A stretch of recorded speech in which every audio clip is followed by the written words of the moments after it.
আল্লামা দেলোয়ার হোসেন সাঈদী, ওনার নাম কি আপনারা জানেন? আল্লামা দেলোয়ার হোসেন সাঈদী সারাটা জীবন তিনি ইনসাফের কথা বলে গেছেন, সারাটা জীবন তিনি স্টোরি টেলিং করেছেন, যেখানে গিয়েছেন দাওয়াতের কথা বলেছেন, কল্যাণের দিকে মানুষদেরকে ডেকেছেন। যখন খুনি হাসিনা দেখলো হচ্ছে ওনাকে কোনোভাবে কম্প্রোমাইজ করা যাবে না, তখন আল্লামা দেলোয়ার হোসেন সাঈদীকে অনেক দিন ধরে ওনাকে মিথ্যা মামলায় ওনাকে আবদ্ধ করে রাখা হয়েছিল। পরবর্তীতে ওনাকে মেডিকেল কিলিং এর মাধ্যমে ওনাকে হত্যা করা হয়েছে।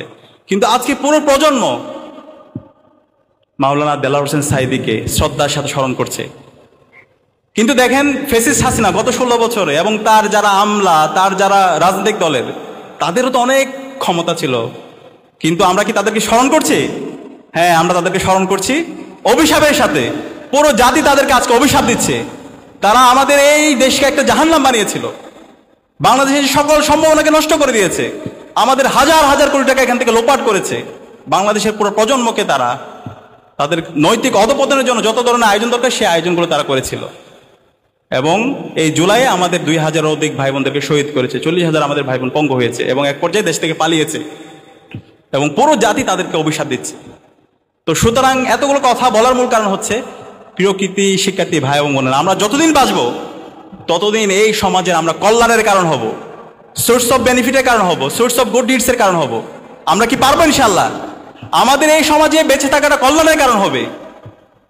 আমাদের এই সমাজে বেঁচে থাকার মাধ্যমে মানুষ অনেক অনেক কল্যাণ পাবে, সদকা জারিয়ার কারণ হবো আমরা চলে যাব, কিন্তু আমাদের পরবর্তী প্রজন্ম আমাদেরকে শ্রদ্ধার সাথে স্মরণ করবে। আমরা এমন এমন কাজ করে যাব। এই জন্য আল্লাহ তাআলা আমাদেরকে এই দুনিয়ায় পাঠিয়েছেন। আমাদের দুনিয়ায় পাঠানোর মূল উদ্দেশ্য হচ্ছে এটাই, মানুষের জন্য কাজ করে যাওয়া, মানবতার জন্য কাজ করে যাওয়া, সদকা জারিয়ার কাজ করে যাওয়া। তো সেই কারণে আজকে আমরা যারা উত্তীর্ণ হয়েছি, সামনে আমরা এখান থেকে অনেকে বিশ্ববিদ্যালয়ে শিক্ষক হব, সরকারি আমলা হব, রাজনীতিবিদ হব, ডাক্তার হব। আমি যাই হই না কেন, আমার নিয়ত থাকবে আমি যাই হই আমি সবসময় মানবতার কল্যাণ করব, আমি এই জাতির কল্যাণ করব, আমি দেশের স্বাধীনতা, সার্বভৌমত্ব, অখণ্ডতার জন্য আমি আজীবন কাজ করে যাব। এইভাবে যদি আপনি নিয়ত করতে পারেন, আপনার নিয়তটা যদি পরিশুদ্ধ হয়, তাহলে আপনি যাই করেন আপনি সফল হন আর না হন, কিন্তু আল্লাহ তাআলা আপনার এই যে নিয়াত, আপনার যে source of good deed, source of বেনিফিটের যে নিয়াত, সেটাকে আল্লাহ তাআলা কবুল করে নেবে। আমরা কি পারবো? ইনশাআল্লাহ। ইনশাআল্লাহ। ইসলামের সৌন্দর্য হচ্ছে এই জায়গায়। ইসলাম দেখেন কত চমৎকার, এবং অন্যান্য ধর্ম আমাদের প্রত্যেকটা জিনিস এই কল্যাণের কথা বলে।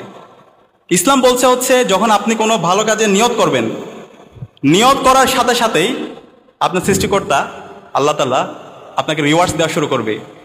ধরেন হচ্ছে আমাদের ওইদিকে একটা দরজা আছে, একটা জানালা আছে, আপনি নিয়ত করলেন হচ্ছে আমি এই দরজাটা রাখছি এবং এই জানালাটা রাখছি দিনে যেন আমি 5 বার আজান শুনতে পারি। তাহলে এইটা তো এমনি আপনাকে রাখতে হইতো না, আপনার এই যে বাতাস, আলো বাতাস আসার জন্য। কিন্তু আপনি নিয়ত করছেন না, আমি এই দরজা এবং জানালা রাখছি যেন 5 বার দিনে আমি মসজিদ থেকে মধুর আজানের ধ্বনি শুনতে পাই। তো এই দরজা এবং জানালা যতদিন থাকবে, যতদিন মসজিদে আজান হবে, ততদিন আপনি সওয়াব পাতি থাকবে। সুবহানাল্লাহ।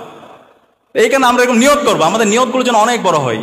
আপনি যখন নিয়ত করবেন, নিয়ত করার পর থেকে আপনার রিওয়ার্ডস, আপনার সওয়াব আপনি পাইতে থাকবেন ইনশাআল্লাহ। ঠিক আছে? তো এই কারণে আমাদের এই নিয়তে পরিশুদ্ধ থাকা দরকার।